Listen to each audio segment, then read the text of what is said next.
Hello social media world, hello to you watching this video. Rich Waterman here. So I work mainly with people that want to leave something permanent behind, want to create a legacy, want to have impact.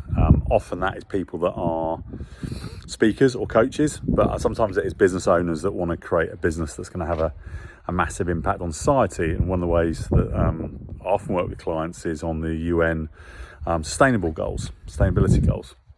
We have a positive impact on the planet. One of the biggest problems that I find, and I was the same when I was starting out as a speaker or a coach, is like, okay, well, what do I talk about? And it's all often can sound like the same things that other people are talking about. And you know what, that's okay, because you know what, you're starting out, you're exploring yourself, you're exploring the world. So it's often quite common to kind of narrate on stuff, more sort of generic stuff.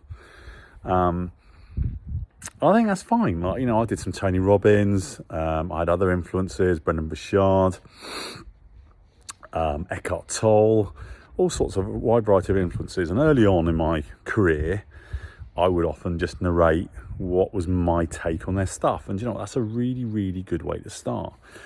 I think then beyond that, it's like, okay, well, what develops from that? There may be some foundational pieces in place. Undoubtedly, my work is built on foundations of a lot of the Tony Robbins stuff I did when I was in that environment for a while and eventually became a senior trainer.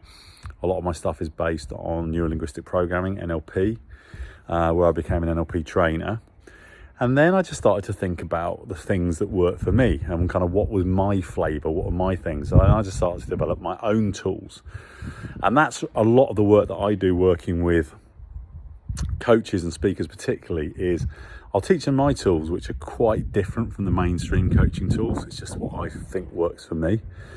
And that enables then other speakers and coaches to develop their own things. And really fundamentally, cheeky little reference here, it's helping people to put their flag in the ground. It's like, okay, this is what I stand for. This is why I'm different.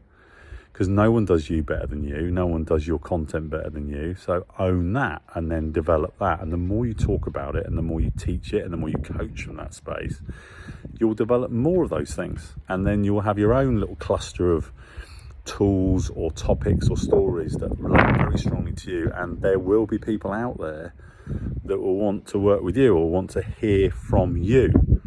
Not from me or not from any other coach that might have been in the industry for donkey's years like I have. But be you. Don't try and, while it's nice to narrate other people's stuff early on, don't be afraid to develop your own stuff and to express yourself in that space, because that's what makes you wonderfully unique. And there is at least enough people for you to build a business that will want your version of you and your version of the world and what works. Bye for now.